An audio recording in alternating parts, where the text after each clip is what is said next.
వెలిచాల రాజేంద్రరావు గారు మీ ముందు వచ్చి నిల్చొని 2 చేతులు జోడించి మీ ఆశీర్వాదం గురించి వచ్చినారు. ఒకసారి గట్టిగా చప్పట్లు కొట్టి ఆయన ఆశీర్వదించాల్సిందే సందర్భంగా కోరుతా ఉన్నా. అమ్మా, ఈరోజు మే 13 నాడు పార్లమెంట్ ఎన్నికలున్నాయి.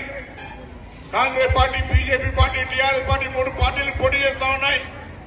ఇంకా ముందు ఉన్నటువంటి బీఆర్ఎస్ పార్టీ, బీజేపీ అభ్యర్థులు 5 సంవత్సరాలుగా మన పార్లమెంటుకు ప్రాతినిధ్యం వహించారు. ఒక్కసారి ఆలోచన చేయండి, ఏం చేసినారు మన నియోజకవర్గాలు. కానీ ఈ రోజు నూతనంగా కాంగ్రెస్ పార్టీ బలపరుస్తున్న అభ్యర్థిగా ఆదిశీలను మొన్న ఎమ్మెల్యే గెలిపించినారు. నేను కూడా మీ అందరి ఆశీర్వాదంతో గతంలో పార్లమెంట్ మెంబర్ గా, ఇప్పుడు హుస్నాబాద్ శాసనసభ్యుడిగా, మంత్రిగా ఉన్నా. మేమందరం మీకు సరి అయిన విధంగా మీకు ఇచ్చిన వాగ్దానాన్ని నెరవేర్చి మీ అందరికీ ఎప్పుడు కూడా ఇబ్బంది లేకుండా చూడాలనుకుంటే మాకు మరింత బలాన్ని ఇచ్చినటువంటి పార్లమెంటు సభ్యుడిగా కూడా కాంగ్రెస్ పార్టీని గెలిపేమని కోరుతా ఉన్నా. ఈరోజు మీకు తెలుసు, కాంగ్రెస్ పార్టీకి సంబంధించి రాజేంద్రరావు గారు పోటీ చేస్తా ఉంటుంటే భారతీయ జనతా పార్టీ అభ్యర్థికి కానీ, అదేవిధంగా మరి టీఆర్ఎస్ అభ్యర్థికి చాలా ఏం మాట్లాడాలో ఏం చెప్పాలో తోచే పరిస్థితి లేదు. ఇలా అమ్మా, కాంగ్రెస్ పార్టీ అధికారంలోకి వచ్చిన తర్వాత మీ అందరికీ తెలుసు, ఎలా పోతున్నటువంటి ఆర్టీసీ బస్సుల్లో మీరందరూ ఉచితంగా ప్రయాణం చేస్తా ఉన్నారు. మీరు చెప్పిన చేస్తున్నా లేదు. ఇలా ఆర్టీసీ బస్సులో ఫ్రీగా ప్రయాణం చేసిన ఒకసారి చేయలే ఉంటుంది. ఎక్కలేక ఎక్కిరాలేదు అందరూ. ఆర్టీసీ బస్సులో మహిళలకు ఫ్రీ పోతున్నా లేదా? 500 రూపాయల సిలిండర్ వస్తుందా?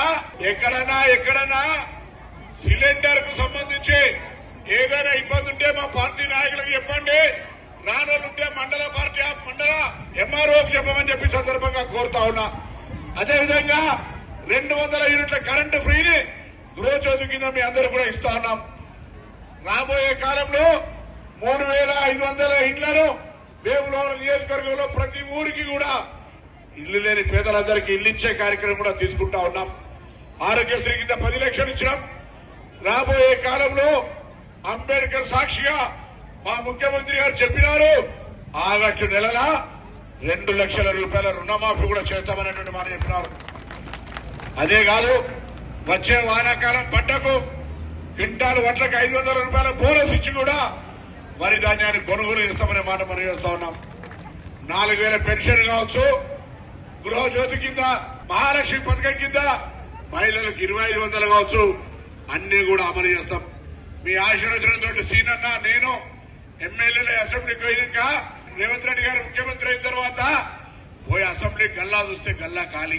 60 ఏళ్ల ఆంధ్రలో మనం కలిసి ఉండి వేరు పడ్డనాడు మనం వేరు పడితే 60,000 కోట్ల అప్పుండి గల్లాల పైసలతో ఇచ్చినాం.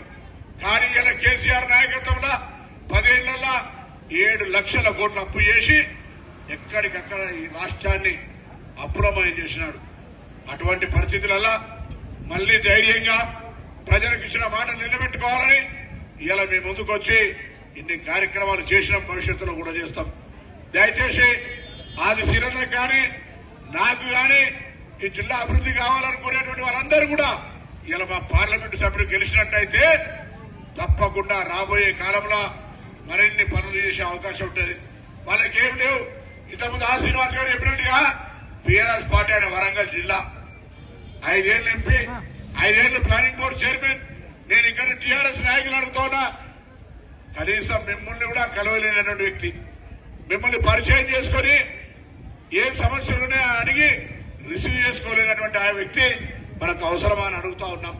ఇక భారతీయ జనతా పార్టీ అమ్మా, రాముడి కళ్యాణం శ్రీరామనవమి అయిన పేరు అందరు మీరు శ్రీరామనవమికి ఏం రాలేదా? పోలే. అక్షింతలు ఎప్పుడు ఇస్తారు తల్లి? అక్షింతలు రాముడి కళ్యాణానికి ఇస్తారు. కానీ మనకు ముందే అక్షింతలు వచ్చినాయా అని అడుగుతా ఉండే. అట్లనే రాముడు దేవుడు గుళ్ళు ఉండాలి, గుండెల్లా భక్తి ఉండాలి. మననేమో దేవుడు ఫోటో ఇంటింటికి వచ్చి అయ్యా ఓట్లు ఏమని అడుగుతా ఉండు. 10 ఏళ్లలో నువ్వేం చేసావు చెప్పాడు కాదు కదా. 10 ఏళ్లలో మనకి ఏమైనా చేసింటే బీజేపీ ప్రభుత్వం రైతులకు రెట్టింపు ఆదాయాన్ని వేస్తానది, రైతులకు పెన్షన్ ఇస్తానది, 15 లక్షల రూపాయలు మన ఖాతాలో ఇస్తానది. అవన్నీ మేలే. ఇవాళ ఇంకా ఘోరంగా ప్రధానమంత్రి ఎంత ఘోరంగా మాట్లాడుతూ ఉన్నాడంటే ఆ ప్రధానమంత్రి పదవికి కూడా అపవాద తెచ్చే విధంగా మాట్లాడుతూ ఉన్నాడు. అమ్మా అందుకే ఎండ ఉంది, ఎక్కువ సమయం తీసుకో. దయచేసి ఒక్కటే కోరుతా ఉన్నాం, ఇవాళ ఈ దేశంలో అంబేద్కర్ గారు రాసినటువంటి రాజ్యాంగం బతకాలన్నా, రేపు మీరంతా స్వేచ్ఛగా ఉండాలన్నా, ఓటు వేసుకోవాలనుకున్నా, మీ ఇష్టమైన అభ్యర్థిని ఎన్నుకోవాలన్నా ప్రజాస్వామ్యాన్ని కాపాడడానికి కాంగ్రెస్ పార్టీ గెలవాల్సిన అవసరం ఉంది. దయచేసి ఒక్కసారి మొన్న కాంగ్రెస్ పార్టీ ఎమ్మెల్యేలుగా గెలిపించారు, ఈసారి కూడా కాంగ్రెస్ పార్టీ ఎంపీని గెలిపిస్తే దేశం నుంచి రాష్ట్రం నుంచి పైసలు తీసుకొచ్చి అన్ని పనులు చేస్తామనే మాట సందర్భంగా మనం చేస్తూ మీ అందరికి హృదయపూర్వకంగా ధన్యవాదాలు.